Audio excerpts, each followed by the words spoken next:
Welcome to Buzz Sports, your number one online sports channel. Ikiwa hapa ndio unapata story tu za mafootballer, macoaches, fans and also legends. And remember, on social platforms we are on Facebook Buzz Sports, X Buzz Sports, TikTok Buzz Sports, YouTube Buzz Sports. And if you have not subscribed, kindly subscribe so that whenever we upload our interviews, you're the first one to watch. Now, today I'm privileged to host one of the best defenders Kenya has ever produced. Played for KCB, played for Tusker and the national team. He's a Sekafa Senior Challenge winner na ni mtu ambaye tumemjua sana pale viwanjani. One of the best defenders vile nimesema, na nitakuwa hapa kupiga naye story tuweze kujua maisha yake ya ball imekuaje na sasa hivi anajishughulisha na nini. So, ladies and gentlemen, welcome to the show and I'm hosting Mulinge Ndeto. Yes. Welcome bro. Nashukuru sana. Yes.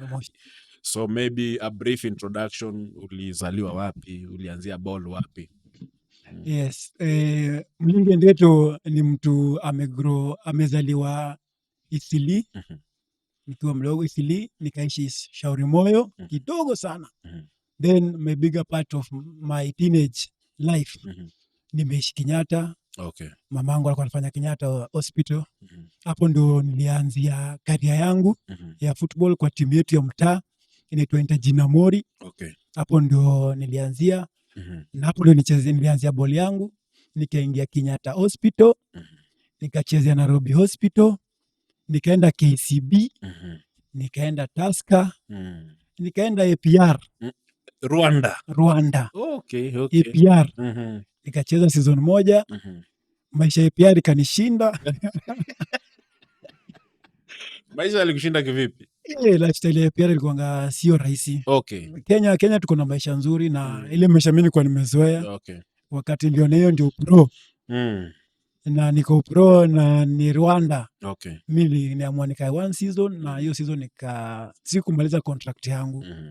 Uzuri hiyo enzi yetu hakuwa ITC kwa kama sasa hivi lazima iko na nini.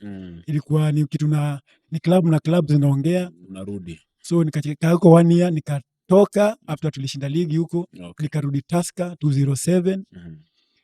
Tusker wakibasha two matches tuchukue league.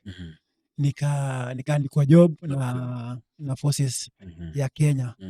Na hapo ndo nikajipata ulinzi from 208, 209, 2010 tukashinda ligi. 2011 tukashinda cup, ile inaitwaje hiyo cup? Ilikuwa imeintroducewa na nini? Top 8. Top 8 cup tukashinda 2011. Na nimekuwa nikacheza ball mpaka 2015. Okay. 2015 nikabarikiwa nikaenda mission yetu ya kijob. Na wakati mimi nirudi nikaona nime give enough kwa football kama mchezaji. Na nikaanza aspire kwa trainer ulinzi. Na wakanipatia nafasi. Okay. Nikaifanya from 2017. Nimekuwa nikiwa ulinzi on and off. Yes. Na wewe umekuwa player ambapo naweza sema okay, wewe ndio in fact hatujapata right back mwingine kama wewe. Kama yuko sijui. Enzi yetu walikuwa watu wale nilipata mbele. No, hizo enzi. But sahi. Yes, sahi. You know, tangu utoke national team kama fullback tu. Sijaona mwingine. Wengine ni makeshift. Moshi, kwanza wacha nikushauri mimi. Mimi nilikuwa tena kiraka hata kwa national team. Ndio mimi ile tu kweli. Mimi ama center ama center back. Wewe ni center back nature. But nule mtu alikuwa flexible. Unaweza cheza popo. Anyway kwa defense ningecheza because nilikuwa na fit kwa situation mingi ambayo national team ilikuwa inajipata ambayo hata si national team hata kwa club level. Unapata leo fullback left wetu ameumia na mimi niko hapo. so mi ningecheza anywhere hapo nyuma, but mi mali niko comfortable sana ni center back. But sasa you realize watu wengi wanakuja kama right back true national team yenyewe mara mingi mi nilicheza kama full back because kulikuwa na majina Msotieno watu kulikuwa na majina na huyo alikuwa wakiangalia huyu jamaa atafiti wapi, wakawa wanawacha huyu tumweke hii full back, na nilikuwa nifanya best ile tu kweli, kama watu wengi wako wana notice kama mimi center back because venye tu nimekuambia since utoke national team hatujapata right back because wengi ni ma makeshift tu. Venye wewe pia ulikuwa makeshift na ukacheza, nilikuja kuona akina Kalaba wanapelekwa hapo, Musa Mohamed, yani hatujaipata ule fullback tu. Yes, hiyo nayo ni ukweli. Kenya iko na hiyo, si Kenya, mtu mingi tu iko na hiyo shida, na hii shida yote kuna mahali tu inaanzia, umeelewa? Huko kwa nini, kwa academy manini, hatuna hizo ma levels za academy na tunafuatilia watu. Timu yako ya kwanza kucheza Premier League ilikuwa gani? KCB. Ulijipataje huko KCB? KCB mimi naweza shukuru KCB tulienda President Cup ambao ni kuchezea kampuni moja ya one of the medias, na nikawachezea. Nikiwachezea KCB, kumbe walikuwa hapo wananiona. So coach Shedu Richard Shedu alikuwa hapo na akaniona na ka-insist nataka ule kijana. Na hivyo ndio mimi nilipata KCB. Nikiingia KCB nilipata wenye team ambayo au embrace vijana wadogo. Wachezaji wa mama. KCB unajua nilikuwa na timu ya mastaff. Ile tu kweli. Wengi walikuwa mastaff na alikuwa ni wazoefu. Mimi nilikuwa ni mtu nimetoka hizo matimu za huko chini. But Shedu akakufa na mimi na niliingia immediately nikaanza kucheza. Uzuri niliadjust na new situation na niliembrace the new challenges that nilipata, but si kila mtu anakuanga mbaya. Kuna ule mtu one of two ambao atakushika mkono, ataona uko na kitu special ambayo yeye hana, unaweza offer team. So mimi naweza shukuru kama watu nilipata hiyo siku ilikuwa ni akina nani, naweza sema nilipata Nick jamaa wangu hapa Kibira. Huyo ndio mtu aliniembrace sana. Namtanga Nike best yangu, na akafanya nikasettle kwa team, na hivyo ndio jani yangu football ya Premier League ikaanza. Na uzuri na hiyo season yetu ya kwanza kuna club wali introduce inaitwa Transparency Cup. Sisi ndio tulikuwa watu wa kwanza kuibeba. Ni kitu Transparency na ikapotea hivyo. So wale wanasema KCB hawana trophy, waache hizo. Sisi watu wa kwanza kupatia KCB trophy. Transparency Cup. Hata mimi naisikia leo kwa mara ya kwanza. Ilichezwa 1 year tu na ikapotea hivyo. Na sisi ndio tulikuwa ngapa champion. So pale KCB umepiga season ngapi? KCB nilipiga kama season 2. Nikapiga season 2. 201, 202. Then 203 Tusker wakani approach. Wakaniona hapo umeipiga proper. Hapo tumeipiga, tumetengeneza. Hapo na doubt ni Ghost. Ghost alikuwa ngapo. But mimi sikumpata Ghost. Kumpata. So coach mwenye alikutaka Tusker na mimi kulikuwa na nani? Kulikuwa nani huyo? Naitwa nani? Kuna Mutego. Henry. Mutego ndo alikuwa coach wa hizo maeria. Ghost alikuwa ametoka, alikuwa national team. So Henry akakuona akasema sasa ndo akaniona, mimi nikaingia huko na nikapiga pia huko. Uzuri ya Tusker hizo maenzi walikuwa wanachukua maklop wale. Kama wewe ni kijana mdogo umekuja na uko national team, ni kama uko na ka future kwa hii football, walikuwa wanakimbilia, na hiyo kitu ilisaidianga Tusker sana hizo maenzi because hao wako wanachukua tu mchezaji yote. Yes. So umefika Tusker, maybe pale Tusker wachezaji wagani uliwapata? Nilipata Buko Roma, nikapata Jojo pia nilipata Jojo Waweru, Victor Wanyango, Wise, Manyingo. Hizo kote silikuwa noma. Hiyo squad ilikuwa noma sana, mimi nakwambia. Twice na Jojo. Sasa si noma hiyo. Ilikuwa noma bana. Huko sasa ukiangalia hivyo wanaona mimi unapiga tu for back two because kuna manyumba hapa katika, na mimi nilikuwa kijana mslim slender na mrefu na hapo niko na kapesi. Unaona huyu kijana pia anaweza fit hapa piga hapa nje, sababu pale katikati hakuna chance. Pale katikati mara mingi unapata wanataka watu wako na frame, so unapata mimi hiyo frame sikuwa nayo. Sorry, ndio kitu hiyo ndio ilifanya mara mingi watu wako kama in fall back tu.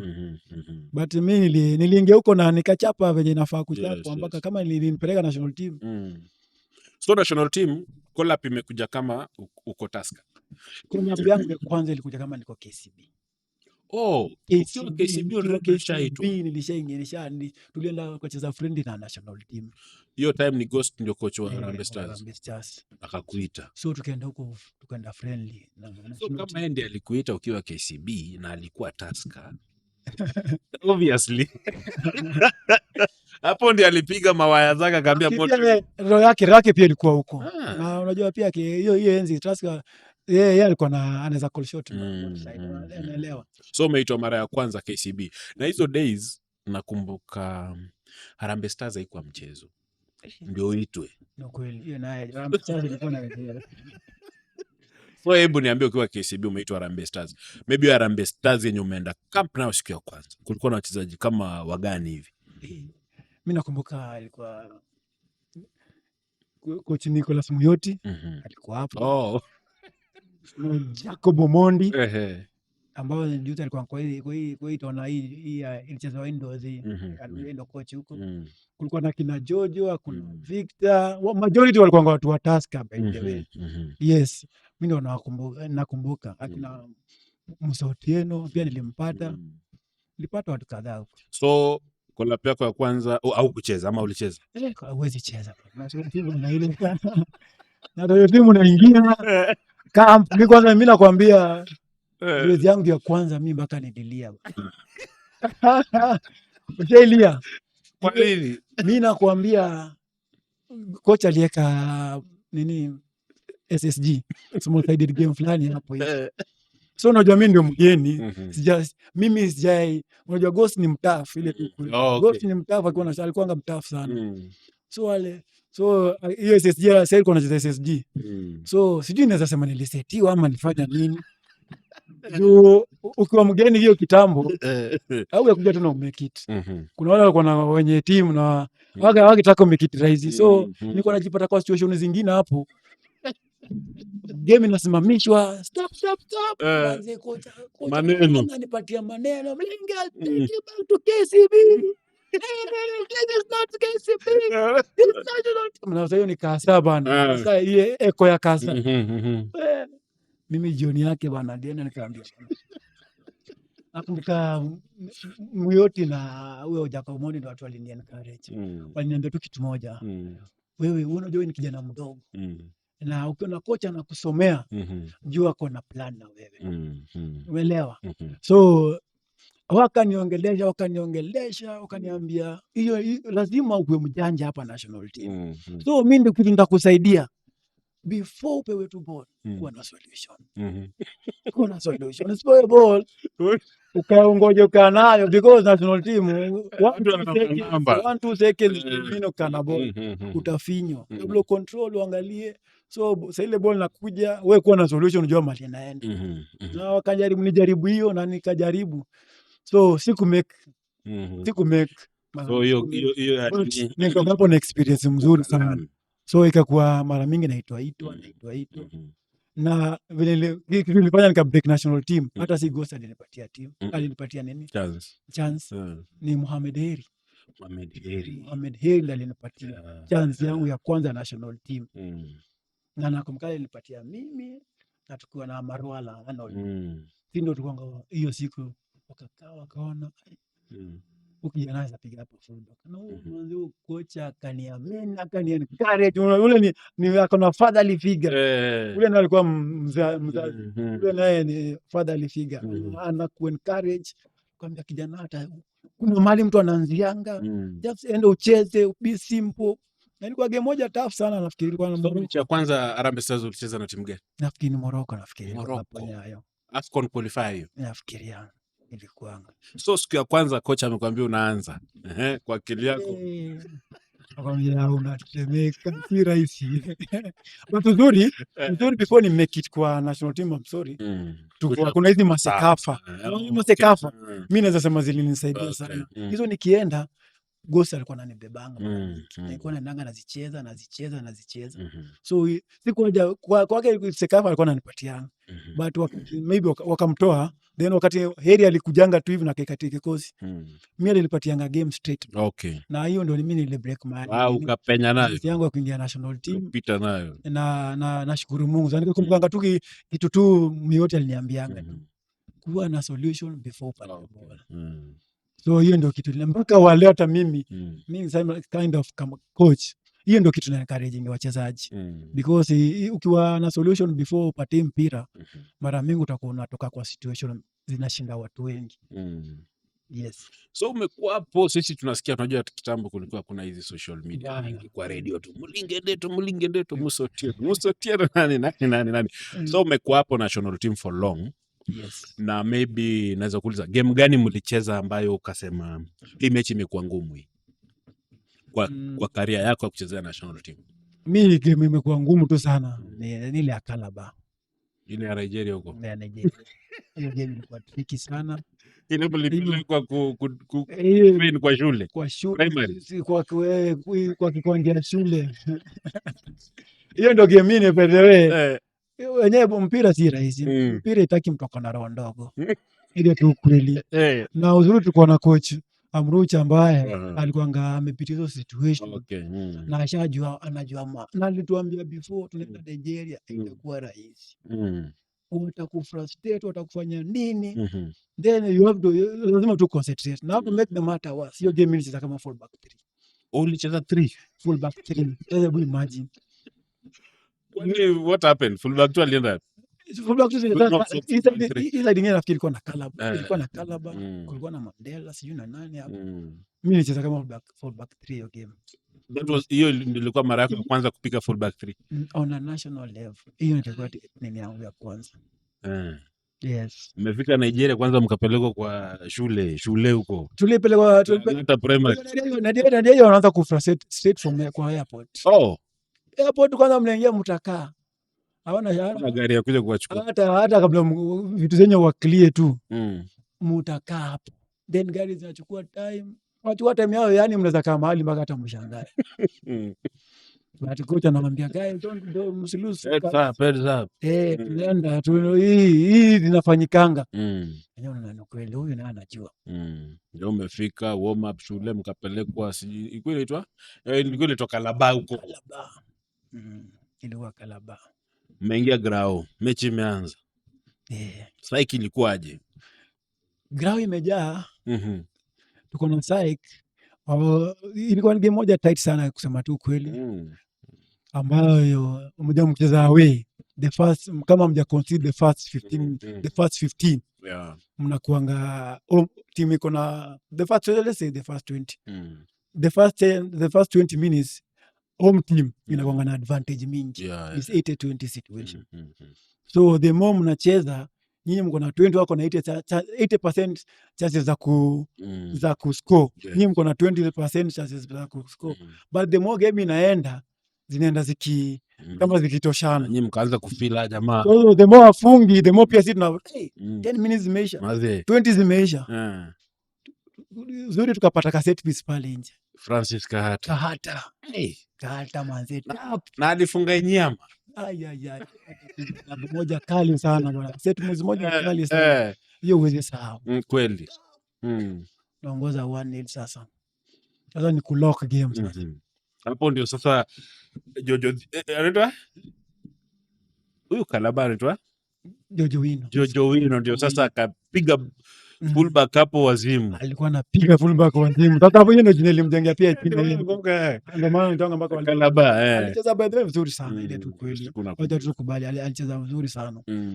Na mimi coach pia hapo alinibeba juu experience pia. Mhm. Cheki hiyo ndio sikuabudu ndio kijana mdogo. Kweli. Itakuwa unaona national team si mahali unaweza tu ingia unakuja na uingie. Umeelewa? Walikuwa na kijana mzuri Abudi.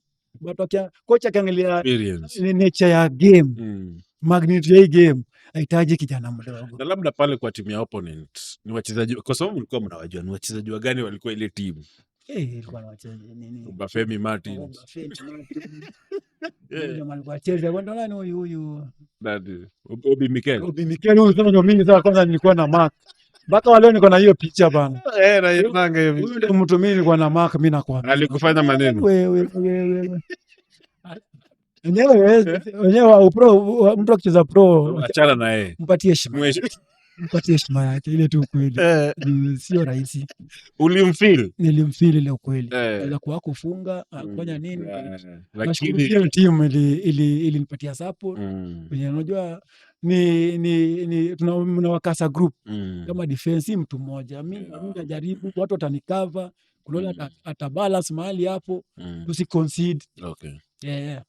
Na maybe kwa national team ni mechi gani ulicheza mpaka leo, yani mkiambiwa mnataka replay, hiyo ndio mechi unaweza taka kucheza, na kwa nini? Mechi naweza nikiangalia, mimi nimecheza game mingi sana.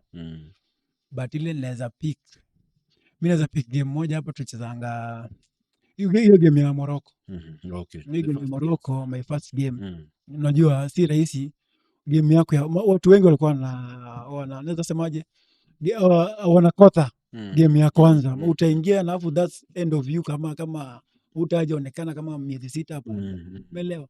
Hiyo game nilikuwa mgeni kwa hiyo level, local players, home base support imejaa. Okay. Watu wangu wa mtaa wamejaa hiyo siku, vijana watu wangu wa mtaa Kenyatta hapo. Mimi nimekuja hapa Kenyatta. Wamekuja game hapo. So na imagine kila mtu ananiona kuangalia. So hiyo ni hakuna kitu mzuri kama hiyo kama nini.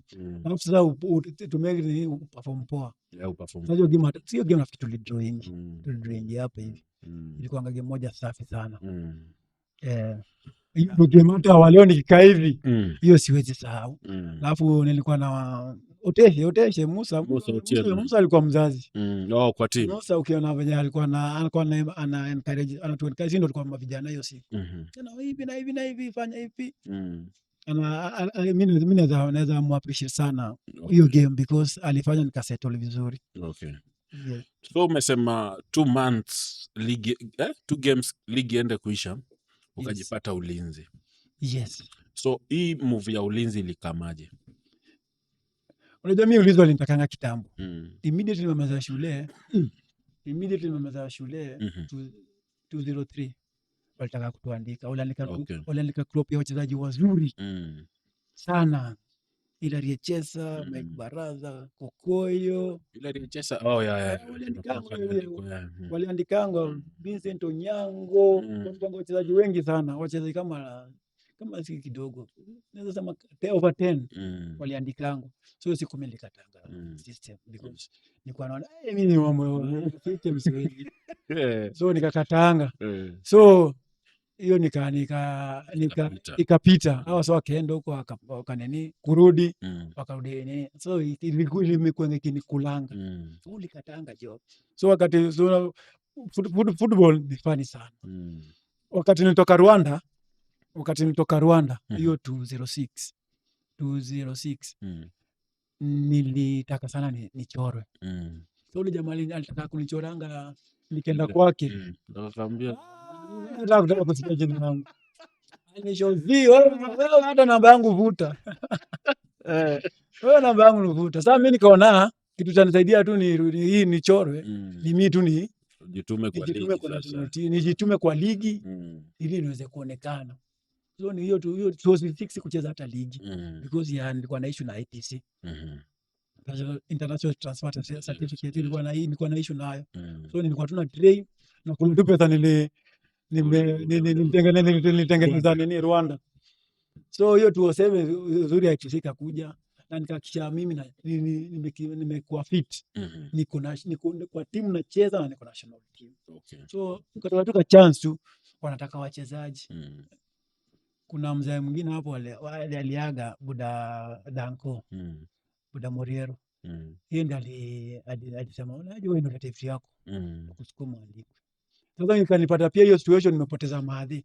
Ilikuwa madhangu amededi, tumetoka mazishi ya madhangu na watu wa sports. Tumemzika Saturday. Unapata Monday ndio watu wa sports wanaandikwa. Uzuri kwa nimepeana angani ndio document zangu za nini. Mimi Monday hivi kurudi nasikia natafutwa mbaya sana. Uko wapi? Timu iko imezima. Kuja Lang'ata. Hivyo ndio nikaenda nikaandikwa. Tap. Mimi nikajipata niko ndani. Kila kama za training yangu nikarudi. Kurudi uzuri nimerudi kwa team direct. Na umecheza umesema mpaka 2015? Nimecheza Ulinzi mpaka 2015. Yes. Kuna time mlishinda, ilikuwa ligi? 2010. Na ilikuwa na Nyangweso ama Matara? Ilikuwa Nyangweso, coach Nyangweso. How does it feel wewe kama mchezaji kushinda ligi? Hakuna kitu proud kama hiyo. Unajua sisi tukiingia Ulinzi tulipata group ya players wanakuja natuambia, au walikuwa hapo za mbele yetu. Walikuwa natuambianga Ulinzi chukua ligi 205. 203, 204 na 205. Miaka 3 zinafuatana. Hiyo ligi ya kitambo. So wana tu challenge. Nyinyi msikuja hapa mmekuja sisi unajua sisi tushachukua ligi sasa ni kazi kwenyu. So sisi tuliandika kwa tulichukuliwa ma players Ulinzi imekuwa recruit vizuri 207 2007 06 07 08 na 09. Ilikuwa nachukua watu waine wazuri kiandika. So sisi tuliangukia kwa 07. Sasa kuna watu wako mbele yangu 06 na kuna hii 07 na tuliteni mara mbili. So kulikuwa na group hizo mbili ziko mbele yetu ambao wameingia kwa timu. So sisi tukakuja kama group ya 3 208 na kuna group nyingine tena kaingia 09. So sisi tulipata timu yetu na perform mbaya kwanza hiyo siku hiyo mwaka tulikujanga. Ilikuwa number 3 last huko. Tukang'ang'ana tukakuja tukamaliza number 4 hiyo 208. 209 tukaperform vibaya. Tukamaliza number 9. But bado ile recruitment ya team bado tunaendelea tu kunini. Baada nafika 2010 tuko na squad ya unasema mtu kama 25 vijana wako na ambition na wanataka kuchukua ligi. Umeelewa? So tukajipatanga kwa hiyo situation. Alafu tukapata hiyo 2010 tulianza ligi vizuri sana. The first 3 games tumepiga win. Win. Wazee hapa tunaweza. So hiyo ndio kitu tulitupatianga. Game ya 4 win. Game ya 5 ndo tulipiganga draw. Game ya 5 ndo tulipiganga draw na kidogo tu lose hiyo game but tulipiganga draw. So hiyo tu momentum ndio ilitupatianga tu ilitufanyanga tukachukua ligi because tulianza vizuri na tukaconcentrate na tukaneni. Hata Nyangwezo alikuwa kwa team but hakuwa coach. Umeelewa? So but ni just that hapa katikati coach wetu alikuja kabaniwa. Ndio kulikuwa na incident tokeanga huko Thika. Ikaleta noma kabana wachezaji 3 na coach. So Nyangwezo hapo ndiye akaingia before mid season ifike. Na kingine mpaka mwisho akajenga team na tukawa pamoja na tukachukua ligi. But hii kuanga ni rahisi. Na ndio hiyo ndio siku sport wamekuja kwa nini? Kwa ligi hapo. So umecheza KCB, Tusker, Ulinzi. Now, today nikikuuliza ni timu gani apart from hizo sasa hii ukapewa tu nguvu za kurudi kucheza, ni timu gani hukuwahi chezea yenye unasemanga nikipata nguvu hii timu nayo naweza ichezea? Mimi naweza sema APR because APR no Kenya local ambayo like Sunano ulicheza KCB, Tusker, Ulinzi. Now to assume hizo ushazichezea. Kuna ile timu moja haukuchezea na una feel nikapata chance naweza chezea hii timu. Mimi nasema tu kweli. Mimi watu wanatamani hizi ma community based hizi maneno but mimi ile tu kweli mimi nafikiri nilitamani sana kucheza Tusker. Tusker ndo nilitamani sana kucheza because hiyo siku ukiangalia structure yao na kitu walikuwa wamekanga, walikuwa wanajua nini wanataka. Ile tu kweli. Okay. Na ukicheza ligi, wakati wenu ligi ilikuwa ngumu, si kama sasa hivi. Ukweli. Ni mchezaji mgani ambaye haukucheza naye na ulikuwa unatamani sana, like ningepata chance ningecheza na huyu mchezaji? Hiyo kitambo. Hiyo time yenu tu. Hiyo time yetu mimi naweza sema ule mchezaji sikupata chance kucheza na yeye. Naweza sema nani? Aitwa nani?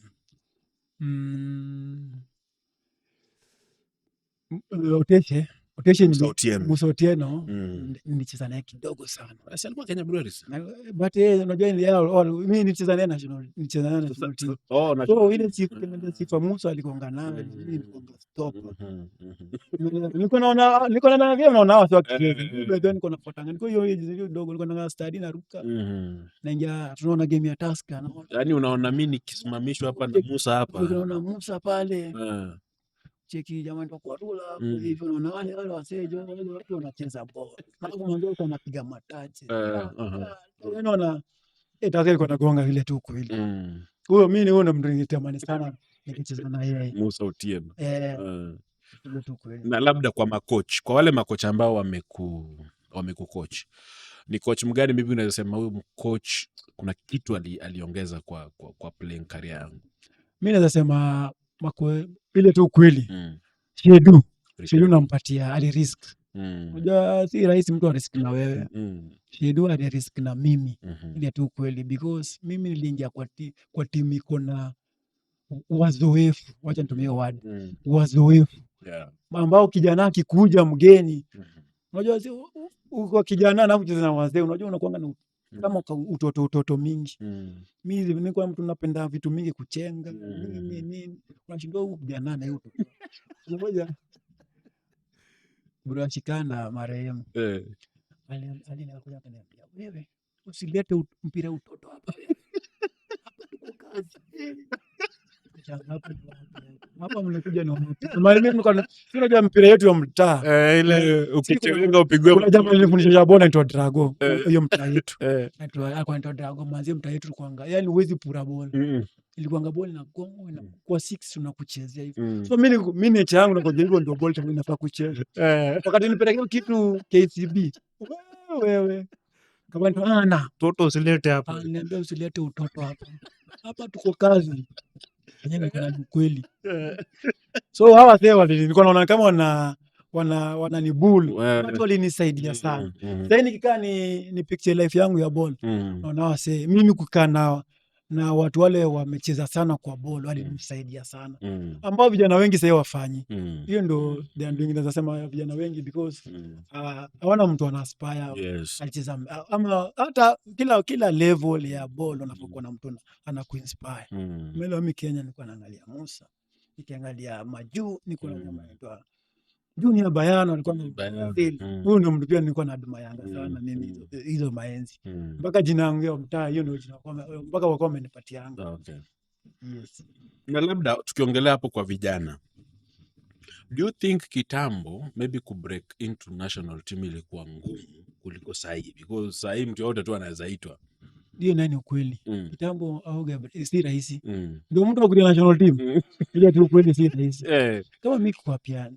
Hebu imagine 2002 ndio nilitangwa national team but angalia mwaka yote mpaka 2003 ndio nilikuja nikapewa. Unaitwa tu hata sekavu unaitwa hata uendi zingine hata uendi umeelewa but unakuja una break sile nini. So sisi naweza sema sasa vijana wako lucky because ya technology na media zile ziko sahi. Hiyo nzi yetu unajua media ilikuwa na ziko chache sana. Kwa tu usiposikia Mulinge Ndeto kwa radio hiyo hataitwa national team. Hataitwa hizo ndio zilikuwa. Sasa bana, sasa kuna platform mingi sana. Vijana sasa wako nazo. Talking about platforms. Why do you think kitambo hakukuwa na social media but tungejua wachezaji Ken Simiyu, John Lichuku, Mulinge Ndeto, like Hilary Echesa. Sahii kuna social media lakini mi ukiniambia nitaje wachezaji wote wa Tusker siezi. But kitambo ningekuambia Victor Nyango, George Waweru, nani, Makacha, Ni kweli. So ni nini inafanya social media sahii iko, meaning wakati wenu kungekuwa na social media mngejulikana zaidi. Kama Msautieno si watu wengi wameona akicheza, lakini watu walimjua. Ni nini ambacho unaweza sema ina affect? Sisi kitu naweza sema ilitusaidia hiyo enzi hizi ma radio station. Unajua watu pia watu wamechanuka kama saa hii. Watu wako nasikiza radio sana. Si saa hii unajua si lazima usikize saa hii. Hiyo enzi yetu watu wako nasikiza na radio na TV. Unapata national team ndio kwa TV kwa local nini zetu. Hii local nini yetu. Wataonyesha. So mara mingi na juu ya hiyo enzi hakuna vitu mingi. Watu watabidi tu waone. Kweli. So hiyo ndio kitu mimi naweza sema ilisaidia. Sasa hii unajua hizi platform zina kazi, kila mtu anatumia na njia yake afaidike. So mimi naweza sema pia hiyo pia ndio kitu inachangia. Okay. Na maybe kuna difference ya venye wachezaji walikuwa na benefit kitambo na sasa. Nikuulize, KCB ukijoin, mshahara wako ulikuwa pesa ngapi? Hakukuwa na mshahara. Wacha mchezo. Just imagine. Na sasa inashangaa. Say one of the best teams zinalipa wachezaji ni KCB. Ulikuwa unachezea KCB free? KCB tulikuwa tunapewa fair 50 bob. Na mkishinda mnapewa 800 shillings. Huko na salo. Haikuwa na salo. KCB ilikuwa ni platform. So kocha anakupeleka huko mbio sababu ya 50 bob. 50 bob ya fair. Ndio wanakuwa kuchukua hapo Kencom. Watupeleka zoezi. Okay. Tena wakiturudisha hapo wanatupatia 50 bob ya kwenda mtaa.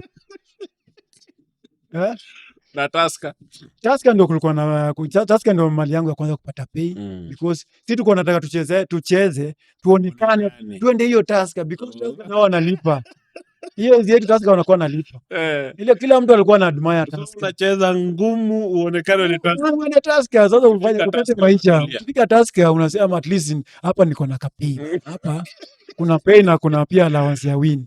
Hiyo ndio kitu sasa watu kwa tunawakia tukiwa KCB. Okay. But the good thing that kuna growth mpaka sasa KCB is one of the best teams nalipa. Yeah, wanalipa. So unajua sasa ukiambia mtu ucheza KCB na iko inalipa unajua mtu atashangaa.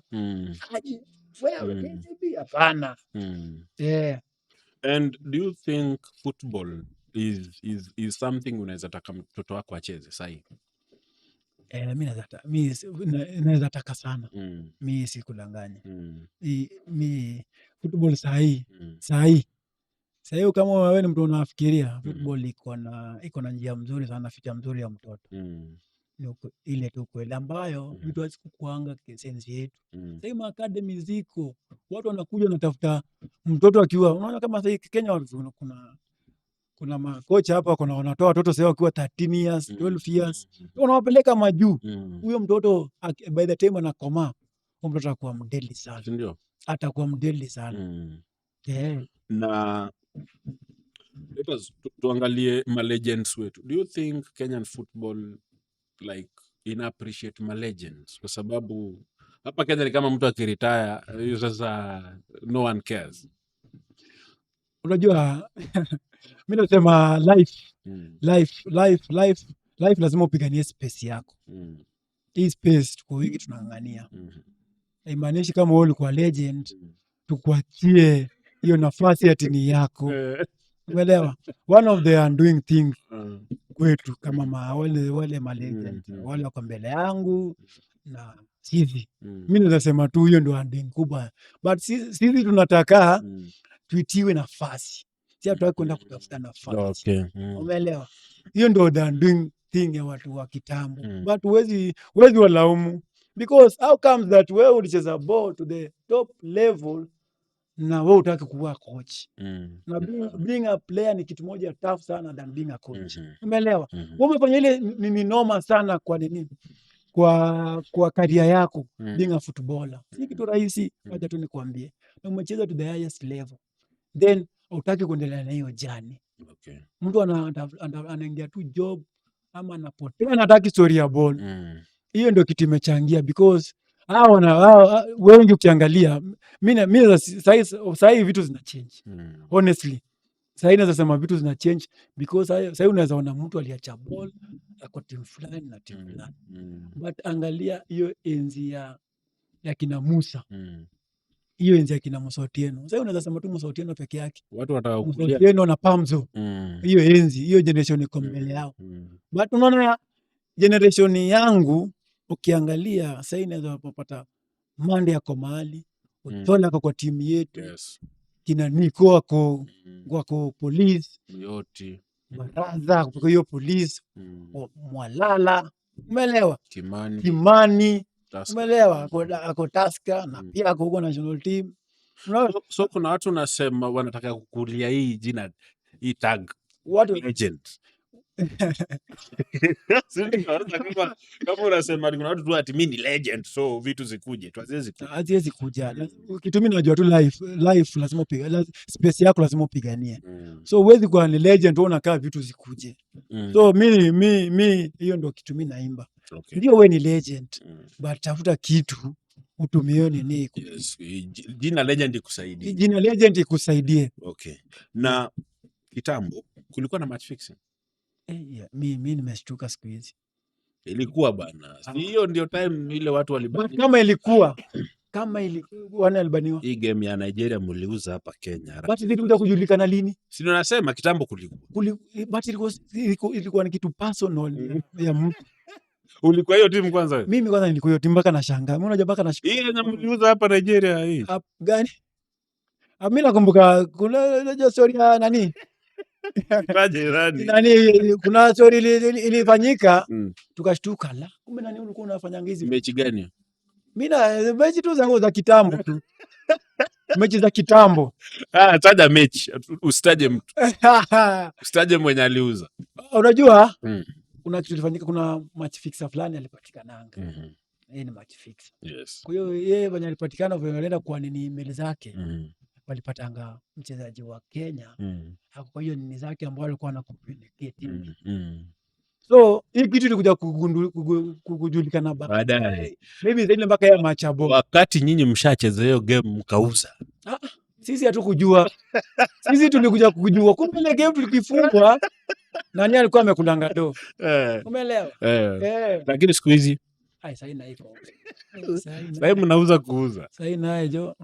Watu mimi sijui but sasa naye. Wewe sema hujui. Sasa ile tu kweli. Sasa kuna dukuduku mingi sana. Ni venye tu hatuna evidence. Unajua kama una evidence ndio unaweza kiza mtu. Evidence ndio kila kitu. Nini inachangia players kufix matches? Paka ma coach, ma referee. Vitu mingi. Mimi ukiangalia matimu mingi hapa Kenya. Financially haziko poa. Ile naenda kuambia. Kwanza angalia zile matimu mtu ana own individual teams. Hizo timu ziko na challenge kubwa sana. Because nyinyi mnaishi kwa masi ya mtu. Umeelewa? Mimi nategemea ball. Nilipe nyumba, nililishe watoto, nifanye nini? Then nimeenda miezi kama sijui 4 sijalipwa. Wewe kwa nini si fix? Utafix. Utapeana because wewe pia ni binadamu. Unajua kuwa mzazi, hakuna kimbia kuwa mzazi. Wewe ni mwanaume, leo unajua una chakula leo jioni na mtu akuja akakupea so mbili. Akwambia nakupea kitu. Na sasa mtu yeye alifukuzwa fija. Unaona wewe acha ni nini bwana. Wacha ndio muone lakini jisaidie. Hivyo ndio watu wengi wamefanya. Ambao si kitu poa. Sasa imekuwa rampant. Sasa imekuwa tu mbaya. Imekuwa too much ile. Do you think Kenyan football ina grow? Mimi nasema ina grow. Juu football line ni wide. Mimi nikiangalia football ya saa hii kuna tu academy. Kuna academy mingi zimeingia kwa huku tulivitoa huku chini. Umeelewa? Leo ukipata timu mingi za Premier League. Siko na youth team. Ziko na youth team ambayo inacheza ligi mahali. Umeelewa? Mimi ukiangalia ball na grow, maybe zile rates tunataka lakini kuna growth. But kuna ka growth inaonekana mahali. Yaani kitu inafaa tu tuweke tu vitu tuweke tu structure na tuzifanye zifanye, because hii football inaweza andika watu wengi sana. Ukiangalia sasa hivi ukiinsist hapo kwa youth team ya madem, wewe imagine team ya madem iko na youth team pia. Hebu imagine team ya wanaume iko na youth team na team ya madem iko na youth team. Kila team ifanyiwe hivyo. Unajua hiyo ni team moja iko na team hii. Wewe niambie team imeandika wapi? Then gava pump tu sijui ndio sisi magava pump. Ni sisi ni federation maybe tengeneze nini watu wapende ball. Alafu hizi local media zetu tu embrace ni ball yetu. Because kiangalia mali kama TZ wame embrace ball yao. Mimi napendanga TZ because wame embrace ball yao. Na kila mtu wame localize. Tunataka tatu tuangalie za nje, but hii yetu tusiwache. Because hii inatujenga. Inanijenga, inakujenga, tunajengana. Nchi ina grow, napata kitu, mimi napata kitu. Yes. And tukielekea kumaliza, wewe kama sahi ulisha retire, maybe unafanya nini sahi? Sahi mimi ni one of the assistant coach wa ulinzi. Yes, sisi tuko assistant waine. But mimi ndo naongoza kwa waine. Okay. Tunasaidia Ocho hapo. Yes. Na mnapigwa sana. Tunapigwa lakini tunasema tu tunasema vitu lazima zikuwe, wanasemanga before vitu zikuwe poa, lazima zikuwe wasi. Lazima zikuwe wasi. Umeelewa? So team iko kwa transition. Mimi naweza sema hivyo, team iko kwa transition. Na transition si kitu ya kunini. Si ati ni mwaka. Ukiangalia kama the last 3 season tumekuwa tukistruggle tu hapo hivi. So hii ni, na ukiangalia sasa hii timu yetu imeanza kuweka hizo mikakati. Hizo mikakati ndio zibe fruit. Inaweza kuchukua hii season yote na maybe better part of next year. But mimi na believe by the time inafika 2028 ligi hiyo 2028 hii team nini itakuwa poa sana. Hiyo team yetu. Ulinzi hapa mbele itakuwa noma. Ulinzi hapa mbele inakuja kuwa noma. Because waliangalia gap maliko na sasa wana address hizo gap. Ukiziangalia mali kama kulikuwa na kelele hapa zimefungwa za hapa na pale. Yes. Apart from Ulinzi, tu assume ni fan. Ni timu gani unaweza support hapa Kenya? Hapa Kenya. Kama fan sasa. Tuache Ulinzi. Hapa Kenya. Hapa Kenya mimi ningetaka kuona timu pia yetu ya, unajua wanasema ball lazima community. Mimi napenda structure ya Gor, ya AFC, ukiangalia Shabana. Umeelewa? Mimi ningetaka hata sisi kwa Nduli tuko na timu yetu mahali ambako kana tu represent. Na ukiangalia tuko na hiyo uwezo. But just that nini watu hawajakuwa na that idea. Mimi hiyo ndio ningekuwa niko hapa nje. Mimi ningehakikisha kuna hiyo team mahali ambayo hata kama ni macha but iko tu ni team in associate na hiyo ni. But now that haiko, na wewe ni fan wa ball, utasupport team gani? Sasa mimi sahi. Unajua nataka nielekee. Sasa si wewe ni fan sasa. Mimi sahi kuna idea. Unaona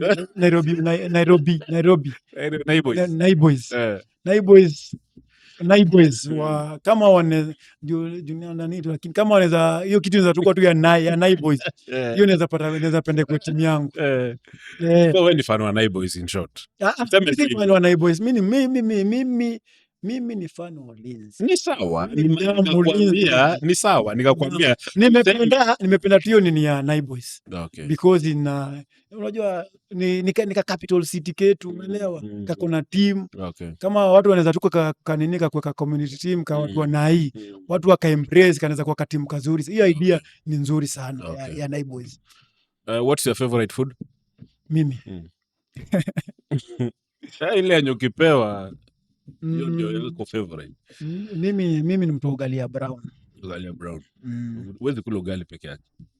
Ni venye tu mimi ni mnduli, lakini ugali ya brown inataka samaki. Hiyo ndio chakula yangu. Wewe kama coach, tuseme leo FC Leopards wamekupea offer Na Gor Mahia utachagua gani? Ukiwa coach huwezi chagua. Utaenda kwa ile ofa mzuri imekuja. No, tuseme ofa ni same.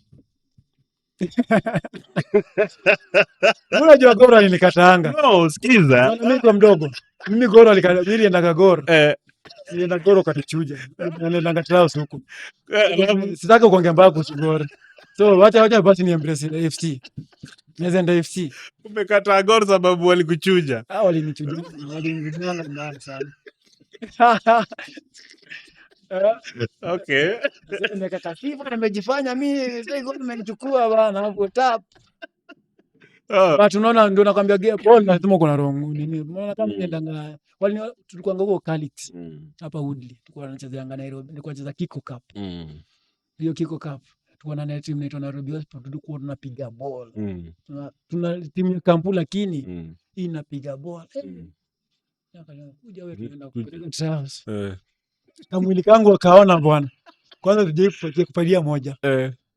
Trials yangu ya kwanza kwenda Liendanga utalii. Unajua tajamu lakini sawa. Nandwa, coach Nandwa. Nilikuwa kijana mdogo nimeenda. Coach nikuja Trials. Kaniangalia, kaniambia kijana, wewe ndio ukule. Ndio tukufikirie.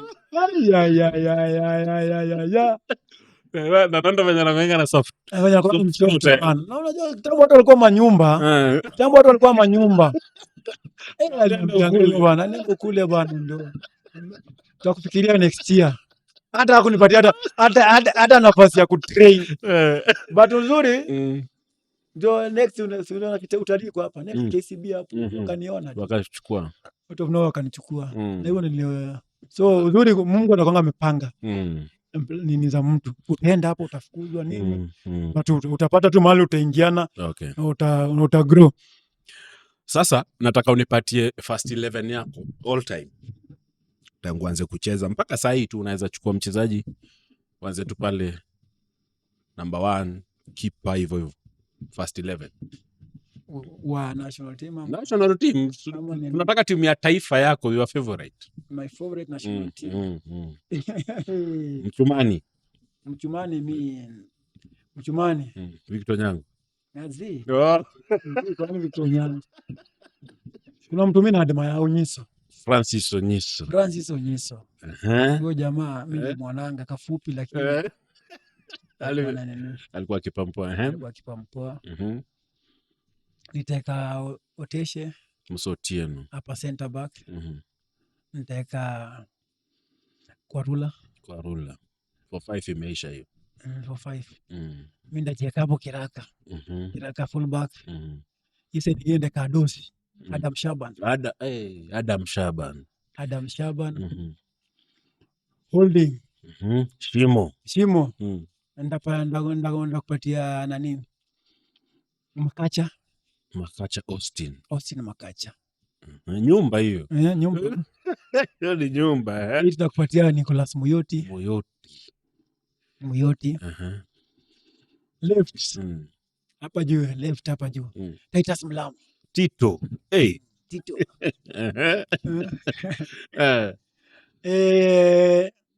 Right yake. Ndakupatia Sami Simiu. Jamaa alikuwa anapiga cross, hajui kuchenga lakini anakupiga msibu lakini cross yake ya pesa. Umeelewa? 10 ndakupatia Mariga.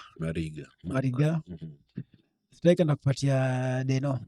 Oliech. Vingine huko. Hii side nyingine sinakupatia nani? Titus. Titus. So 10 hatuna. 10 sinakupatia Mariga. 10 Mariga. Mariga pia anapiganga hiyo nini? Anapiga. Kuna namba hatujaweka hapo. Iko imeisha. Striker Deno, Mulama. Makacha Muyoti. Inje hapa Sami Simiu. Inje hapa Titus Mulama. Number 10 Mariga. Nakupatia Deno. Coach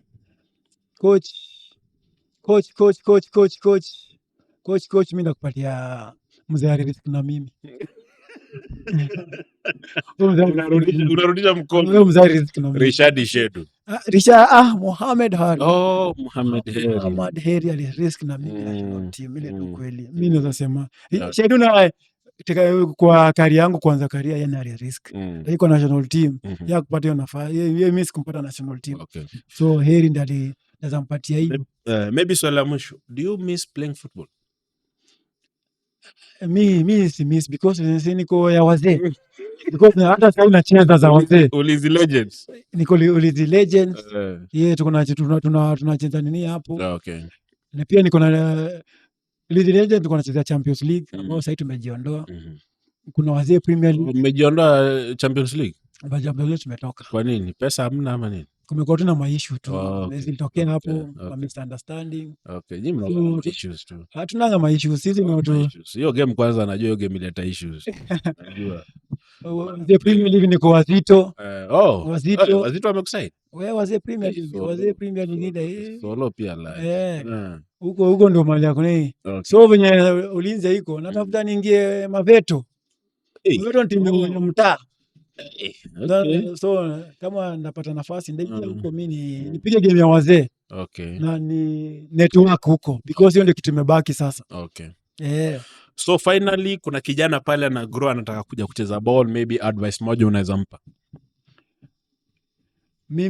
Mimi sahi kijana mimi ningetaka message yangu ni kwa wazazi. Wazazi wa support watoto wao. Because hiyo ndio challenge mtu kama mimi nimekuwa nao nikigrow. Mimi niligrow kwa family mzazi ajui ati unacheza mpira ni nini unaniambia. So mimi sasa na embrace watoto wangu na wazazi wa support watoto wao from the tender age akiona huyu mtoto ako na talent na anapenda hii football. Wa support wamtafutie ka academy mahali, ka academy serious. Then huyo mtoto atapata basic zile mtu kama mimi nilipata nikiwa 19. Yeye kama anazipata akiwa mdogo. By the time anafikia 19 atakuwa mahali pazuri sana. Yes. Wale vijana kama kuna kijana hajapata nafasi kwa academy anaweza tafuta ka team because sahi ukiangalia matimu mingi za Premier League zinaenda kwa Div 1. Div 1 zinatafuta wachezaji hapo. Div 1 hii ya Nairobi. Okay. Ni ligi moja iko very competitive ukiona na ni mali unaweza pata tu vijana. Alafu matimu zikuwe serious na youth team. Timu zikuwe serious na youth team kama kitu na happen tu hapa South. South ni watu wako serious na youth team. Okay. Na mimi hiyo ni ya 2000s. Sasa wako wapi? Tuko na serious kwa youth team. Hii ball itarudisha. Itaenda mbali sana. Yes. So that is it for today. What an amazing conversation tumekuwa naye legend of the game. Nasikia vile life yake ya ball imekuwa and pia ameweza kupeana advice pale to the young boys. So sina la ziada. All I want to ask is keep on subscribing and thank you so much for always supporting Buzz Sports, the home of sports stories. Until next time.